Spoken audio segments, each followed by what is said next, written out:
ሰበር ዜና በአንጋፋው ድምፃዊ ቴዎድሮስ ካሳሁን ላይ እየደረሰ ያለው ጫና ወከባ ሕግን በጣሰ መልኩ ይበልጥ አደገኛ እርምጃ ወዳለበት ደረጃ መሸጋገሩ ተገለጸ። የፌዴራል ፖሊስ የደንብ ልብስ የለበሱ መሳሪያ የታጠቁና በፌዴራል ፖሊስ ተሽከርካሪ የመጡ ታጣቂዎችም ሲኤምሲ አካባቢ የሚገኘው የቴዲ አፍሮ የግል ስቱዲዮና ቢሮ በኃይል ሰብሮ መግባታቸውን የአይን እማኞችና የቅርብ ምንጮች ማረጋገጡ።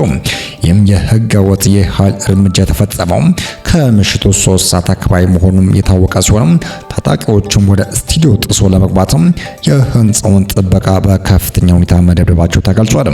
የህግ አስከባሪ አካላትም መደበኛ የሆነ የህግ አግባብና የፍርድ ቤት የብርበራ ትዕዛዝ ወደ ጎን በመተው በምሽት የዜጎችን የስራ ቦታና የግል ንብረት በኃይል መስበራቸው የሀገሪቱ የፍትህ ስርዓትና የዜጎቹን ደህንነት ክፉኛ ጥያቄ ውስጥ ይከታል ሲሉም ተናግሯል።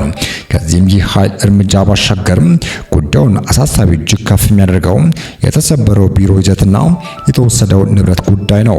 ይህም ቴዲ አፍሮ እንደ ዋና ቢሮ የሚጠቀምበትና የፈጠራ ስራዎችን የሚያዘጋጅበትም ለህዝብ ጆሮ ያልደረሱ አዲስ ሙዚቃዎችና ግጥሞችን የሚያገኝበትም እንዲሁም አዲስ ሀሳቦችን የሚጽፍበት እጅግ ሚስጥራዊና ጥብቅ የጥበብ ማህደር ነው።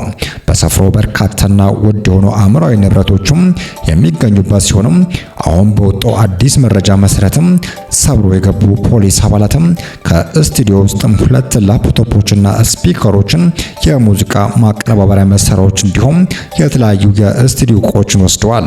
እነዚህ የተወሰዱ ላፕቶፖችና ማቀነባበሪያ መሳሪያዎችም ድምፃዊ አዲስ መሳሪያዎችና ምስጢራዊ የጥበብ ማህደሮች የያዙ መሆናቸው በድምፃዊ አእምሯዊ ንብረቶች ላይ የተደቀኑ አደጋ በእጅጉ አጉልቶታል።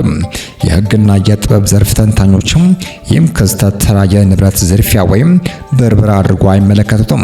ከሰሞኑ የቴዲ አፍሮ ምክትል ማናጀርና የቅርብ ጓደኛ ሆነው አቶ ዩሱፍ ያስን ያለምንም ክስ በፖሊስ መታሰራቸውን ተከትሎ አሁን ደግሞ በድምፃዊ የልብ ትርታ በሆነው ስቱዲዮ ላይ የተፈጸመው ይህ ጥቃት ሆን ተብሎ የጥበብ ስራውን ለማሰናከልና ያልወጡ ስራዎችን ለመውሰድና በድምፃዊ ላይ ከባድ የስነ ልቦና ጫና ለመፍጠር የተቀናበረ ስልታዊ ጥቃት መሆኑን አጥብቆ እየተቹ ይገኛሉ።